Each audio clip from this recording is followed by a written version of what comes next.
Now, when you're getting on and off of the tractors, you're all okay with that? Yep, I am. I am. Since I had my shoulder done, I had a hard time before I had my shoulder replaced getting up on some of these. And yeah, it's made a difference. Okay. But you did say your put the extra steps. Your other shoulder's needing it too. Yeah, my other shoulder's needing it, and I definitely feel it. Now, some days. This is raking hay. Yep.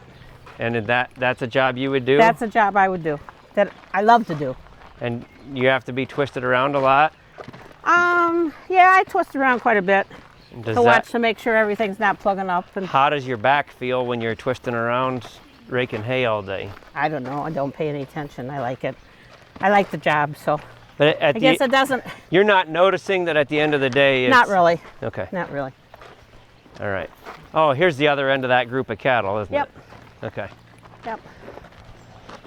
All right. So do you have to walk all the way from the house to here to get in your skid steer and go to work? I don't have to. Is it usually parked here? Yes. It's either one's parked here, one's parked there. It's just a matter which one I pick to get around. Which one's got the flat tire that day. But it's still a fair distance to... It is, but if I don't feel like walking, I drive. What do you drive? I have a Gator. Okay. The Gator's... So you have a mobility aid? Yes. Yes. Okay. Yes. There was a time when Samantha was a baby when I carried the milk in 5-gallon buckets from the milk house to my hutches were right here. This is where your calves were, and you came all the way from the diagonal corner of the farm. And I would push a stroller and wrap a string around my waist sometimes and put the pails. Sometimes I got to where I put the pails in a red wagon, and the wagon would pull behind me, pull from my waist, and I'd have push the stroller. And I'd push the stroller with her in the front. There's reasons why my back's sore. There's a reason why we bought a Gator when she was about in kindergarten. Okay. Because she always came and helped me, along with doing gutters. She did floors when she was little. She liked shoveling gutters.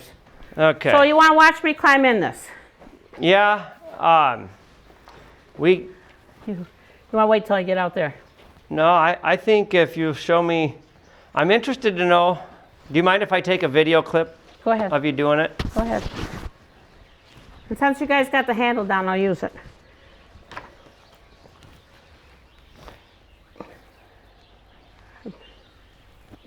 Hang on, I didn't start yet. I'm doing stretching exercises. Don't get so excited. I know you're getting into your happy place. All right, go for it.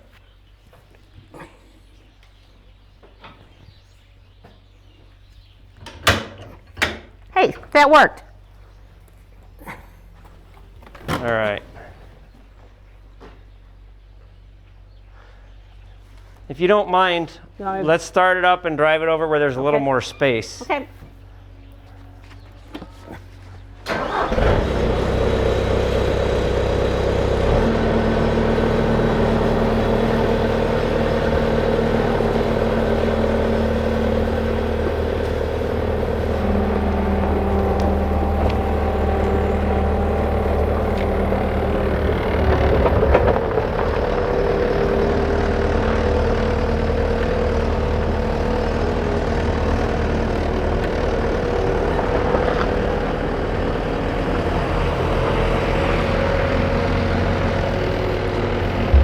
But it didn't work. You want to shut it off and just stay there for me? Yep. Just stay put. But I want to put that back up. I want to talk to you about that. Okay.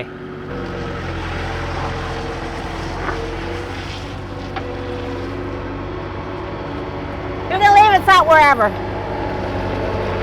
Take it over and put it in that barn. Yep.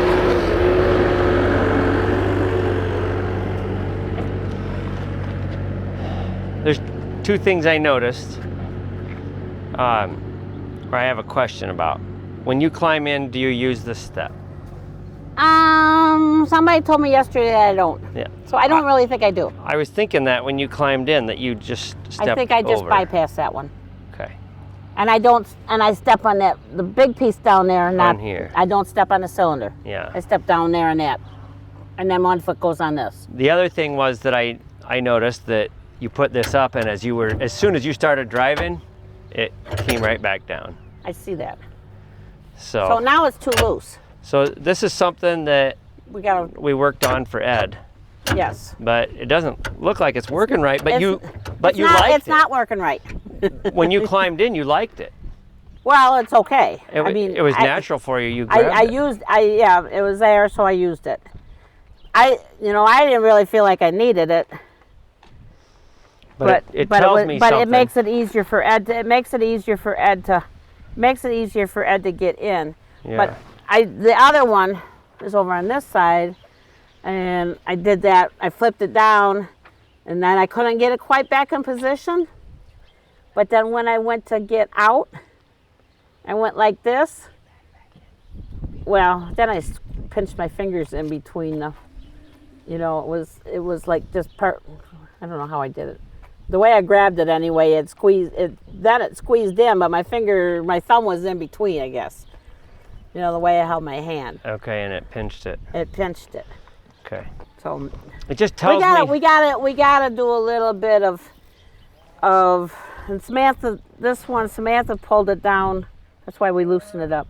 Samantha pulled it down and couldn't get it, with her strength, she couldn't get it to go back up. And then I tried to use the skid steer to do something with, and I couldn't get it back up, so then I was having to make sure my booms weren't catching on this every time when it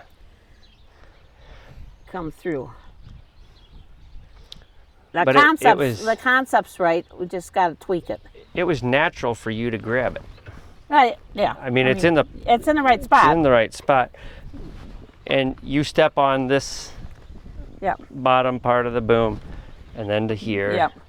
And then your foot level, I want to measure here. When you step in, we're 14 inches down there. And 14 is there, so you're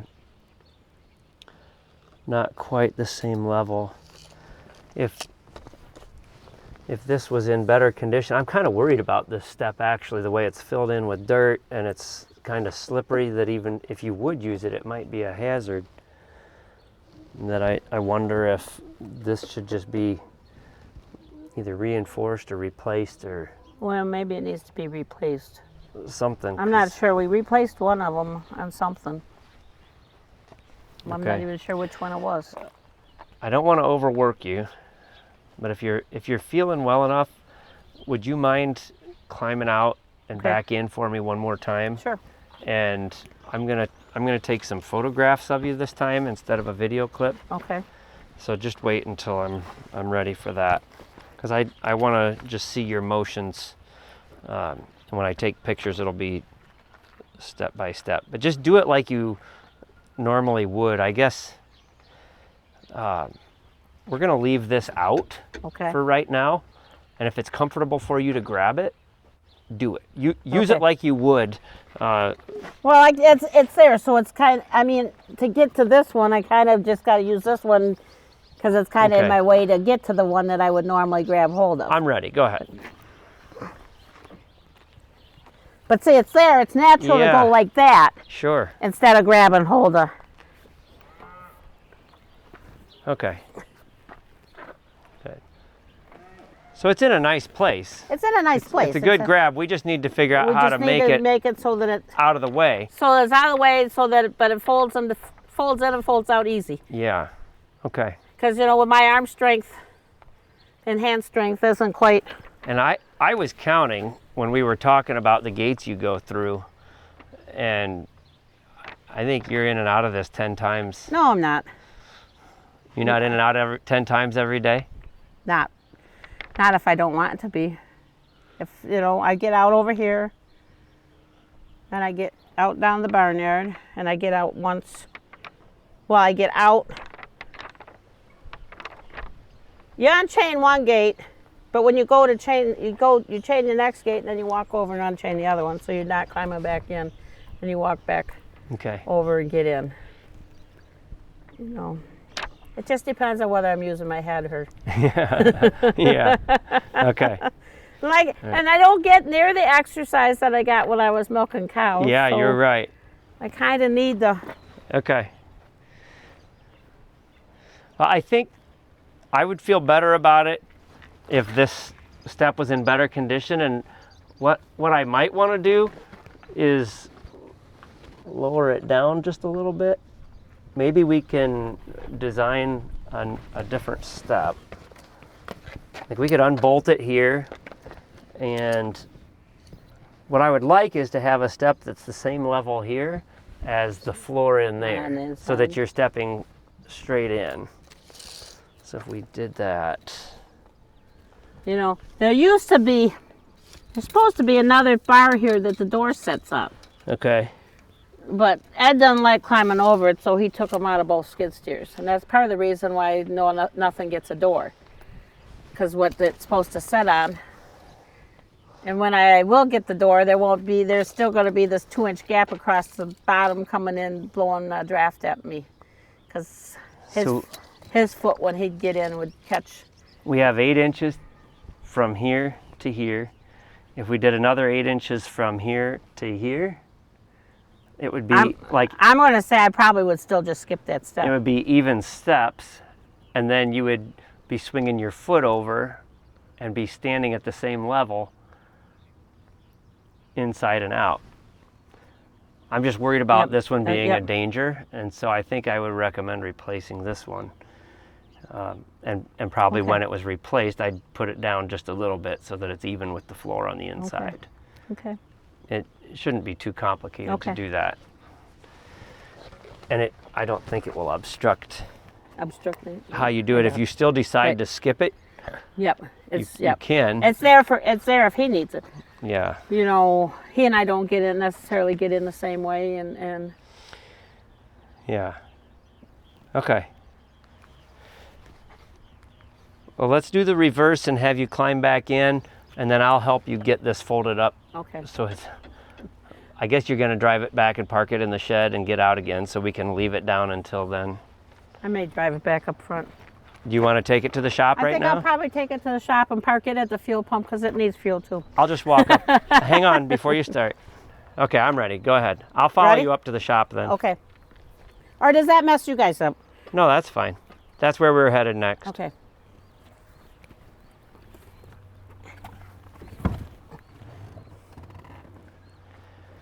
Now, I was thinking when you backed it out, I wonder if she can see me. I was trying to be careful you wouldn't run me over. I can't. I have to know where people are, or where things are. That's the one. That is the one thing that I wish I could figure out a way to be able to tell what's behind me. Okay. You know, because like I said, when you go down the road, if you go down the road with it, which I do, sometimes I'm good if I'm going right, but if you want to make a left-hand turn when you're on the road, you can't see any cars behind you. The ones that are right behind you, if you're turning right, ought to figure out that you're turning. But the ones that, when you're going, if you want to go that way, I can't even if I could get my head around, the back of the skid steer is high enough that you can't see that there's... Okay, so that's a safety issue. That's kind of a safety issue. I have seen there's a company that makes a heavy-duty skid steer mirror. It's magnetic mounted and it goes here on the boom. That might help, but they cost about as much as a backup camera. And so I have in the past mounted a magnetic backup camera to... Right, but this is plastic. Up to the cage on the ceiling is where I mount it to. To this.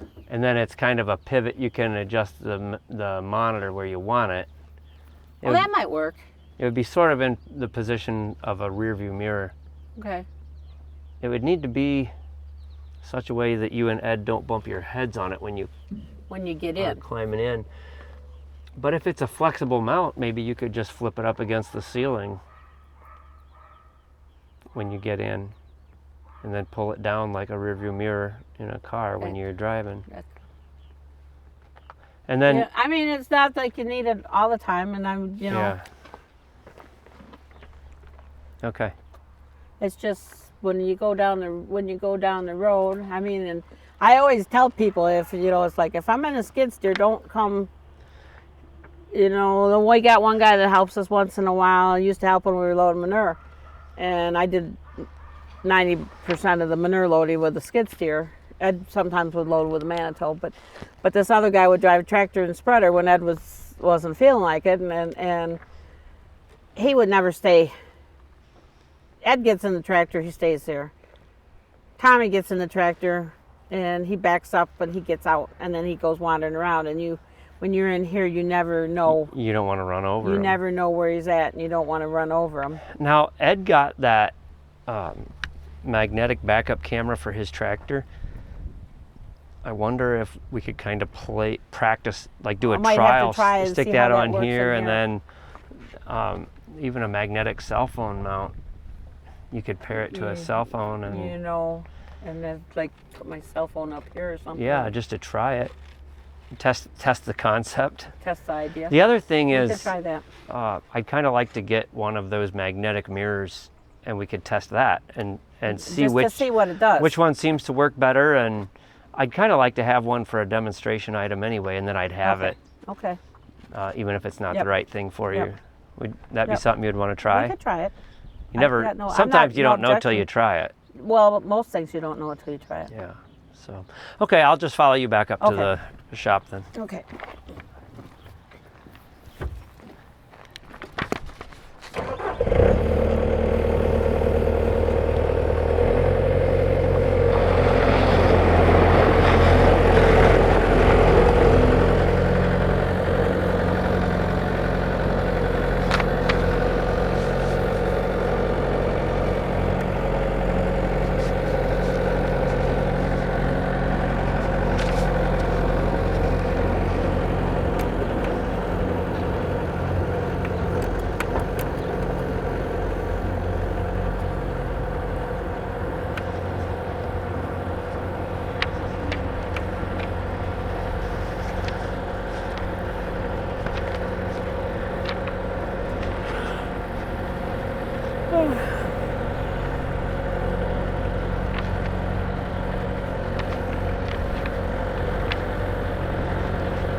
Where do you go for fuel in? Right here. Okay. The thing about having two of them is you use one, you just kind of go back and forth between the two of them, and then, okay, well, that one's about out of fuel, so you use the other one. And then when you got both of them down to where they're in the red, then you have to go fill both of them up the same day. Just get it done. So we just filled up the other one before he went. Yeah. I suppose you could put a piece of twine string on that if you needed to keep it up. If I need to keep it. But well, we can work at We'll that. figure it out. Well, let's go see if Ed's got a minute, and we can sit down and talk about some of the things we've discussed. And this other guy in here, his dad would have been one of the ones that would have been. He had a stroke. Okay. And what you guys were talking about this morning was where they want to talk but can't get the words out. Oh yeah. He'd have been a good candidate for some of that. Should we just sit down here where we started? Yeah. Is that good? Yeah.